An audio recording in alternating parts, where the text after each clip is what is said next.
안녕하세요. 전성님 목사입니다. 오늘은 창세기 후반부의 네 번째 시간으로 하나님께서 아브라함과 맺으신 언약에 대하여 말씀드리겠습니다. 언약이란 일반적으로 형식을 갖추고 엄숙한 그리고 구속력 있는 협정을 말한다고 하겠습니다. 하나님께서는 아브라함을 축복하겠다고 약속하시고 이 약속에 대해 언약을 맺음으로써 인치셨습니다. 아브라함 시대에는 언약이 중요한 역할을 담당하였다고 합니다. 하나님께서는 하나님의 신실하심을 아브라함에게 전하기 위하여 언약의 형태를 사용하신 것입니다. 일반적으로 언약은 당사자 쌍방의 합의에 의하여 성립되는 것임에 반해 아브라함과 맺은 하나님의 언약은 하나님의 일방적인 은혜로 이루어졌습니다. 아브라함의 생각과 의지와는 관계없이 하나님께서 아브라함과의 언약을 제안하시고 체결하셨습니다. 북방 연합군에 잡혀갔던 조카 롯을 구한 후 어느 날 여호와의 말씀이 환상 중에 임하였습니다.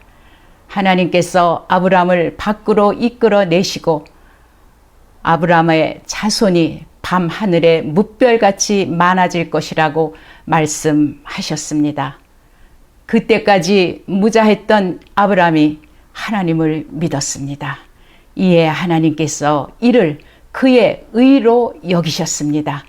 여기서 이신층의라는 말이 나오게 된 것입니다. 즉 아브라함이 무슨 의로운 행위를 함으로써 의롭다 칭함을 받은 것이 아니라 단지 하나님을 믿음으로써 의롭다 칭함을 받은 것입니다.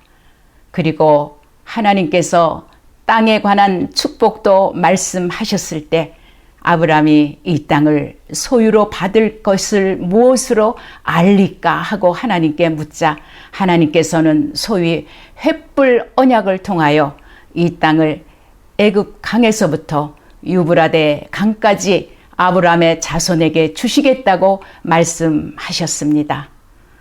하나님께서 아브라함의 자손이 밤하늘의 뭇별같이 많아질 것이라고 말씀하셨지만 그 후로도 후사의 소식은 감감하였습니다.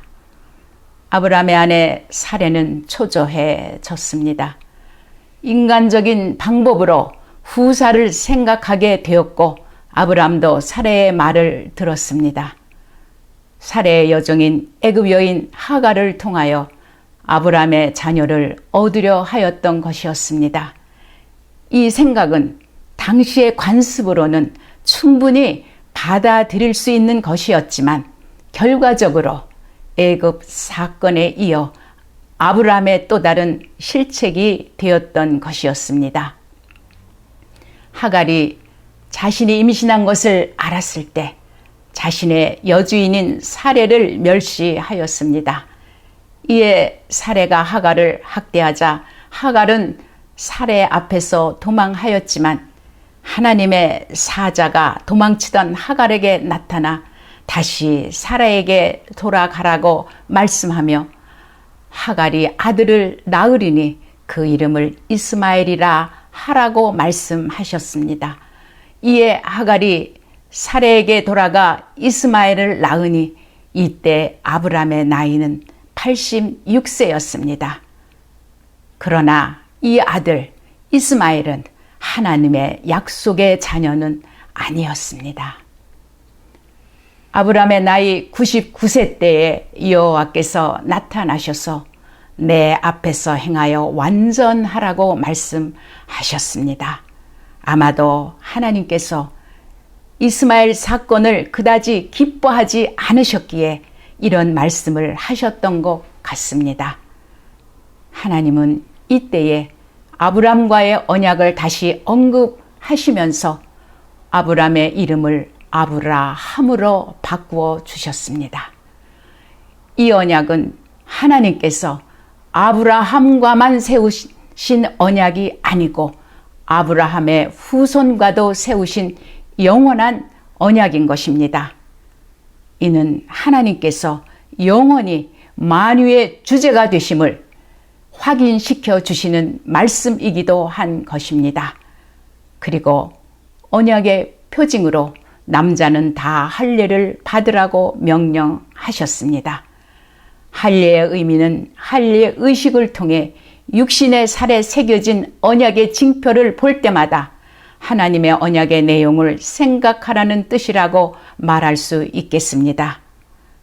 또 하나님께서는 사례의 이름도 사라로 바꾸어 주시면서 사라를 여러 민족의 어미가 될 것이라고 말씀하셨습니다. 하나님께서는 창세기 17장 21절에서 내 언약은 내가 내년 이 시기에 사라가 내게 낳을 이삭과 세우리라 라고 말씀하셨는데 이때 사라의 나이는 거의 90세였습니다. 오직 만유의 주제이신 하나님만이 하실 수 있는 말씀인 것입니다. 이후 하나님께서 두 천사와 함께 마므레의 상수리 나무들이 있는 곳에 아브라함에게 나타나셨는데 아브라함은 처음에는 하나님인지 알지 못했던 것 같습니다. 그러나 아브라함은 그들을 정성껏 대접하였습니다. 잘 대접받으신 후에 하나님께서 내년 이맘때 내 아내 사라에게 아들이 있으리라 라고 말씀하시자 장막문에서 이 말씀을 들은 사라는 속으로 웃었습니다. 할례 언약 때도 사라가 아들을 낳을 것임을 말씀하셨을 때 아브라함이 속으로 웃었습니다. 사라도 아브라함도 너무 늙었기 때문이었습니다.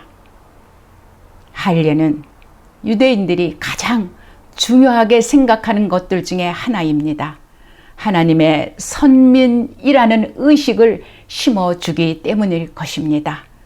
그렇지만 신약 시대에 살고 있는 유대인이 아닌 우리 믿는 자들에게 바울 사도는 로마서 2장 29절에서 할례는 마음에 해야 되는 것이라고 말씀하였습니다. 즉 진정한 할례는 육신의 살에 새기는 것이 아니고 마음에 새겨야 한다는 것이라는 말씀인 것입니다. 우리 모두 마음에 할례를 받아 하나님의 선민의 대열에 합류하여야 할 것입니다.